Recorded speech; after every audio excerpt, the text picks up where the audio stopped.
Hercules Gomez returns to Toronto. Juan Toja ends up in New England, and Sporting Kansas City's Supporter Shield hopes take a blow. Next on The Daily.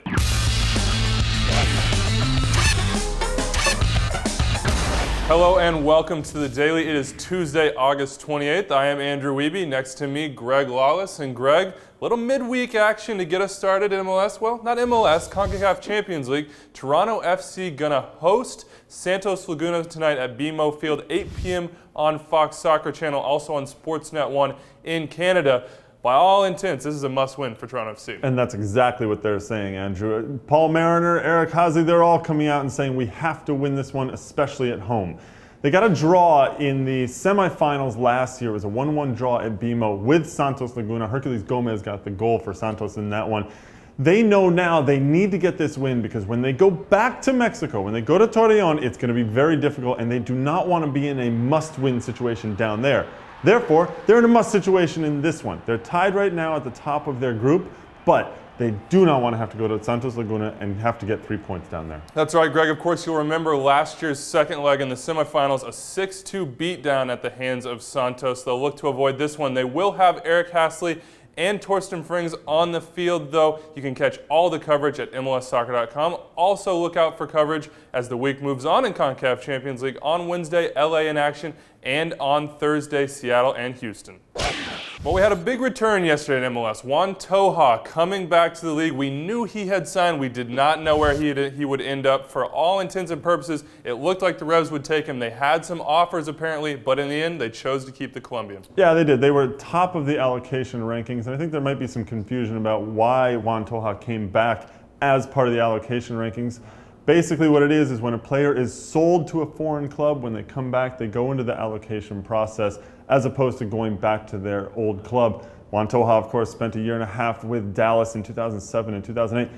Big pickup for the New England Revolution, although it now crowds that midfield. Lots of talented, creative, attacking players in there. Kellen Rowe, Benny Feilhaber, Lee Win, and now Juan Toja. The question is, will the Revolution keep them all? They now have some trading chips if they're going to go and look to find somebody else to shore up another position on the field. And of course, the roster freeze date in MLS is September 15th, so look out for any move before then. Jay Heaps will have to get it done before that date.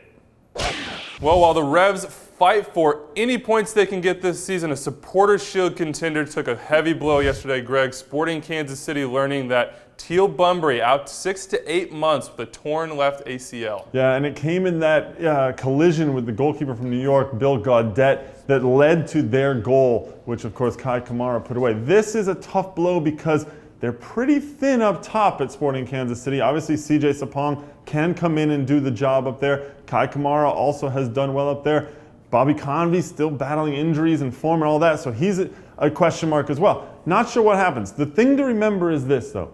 In the beginning of the season, Teal Bunbury was not starting. He actually wasn't even playing that much. He had an injury, and his form wasn't there. So they do know how to get results without Teal Bunbury on the field. However, in the middle of the season, he started to look very good, and that's why this is a blow. Yeah, Sooney Sod and Dom Dwyer, two candidates to fill in for them. Another guy that could be on his way out of Kansas City, Roger Espinoza. It seems Wigan Athletic in the EPL are wanting to fast-track a move for the midfielder. Yeah, well, he showed so well in the Olympics, in particular that game against Brazil in the quarterfinals, and he got that standing ovation despite getting a red card late in that game. And Roberto Martinez, obviously the type of player he would like. Comes in, lots of energy in the middle, good skill on the ball. I think he would fit well at Wigan. Remains to be seen whether they're going to make an offer. Wigan, of course, a destination for Hondurans in the past with Wilson Palacios and Hendry Thomas ending up there among others. That's all we have for today on The Daily. Make sure, though, you check out Extra Time Radio on Buzzsprout, iTunes, or Stitcher Radio.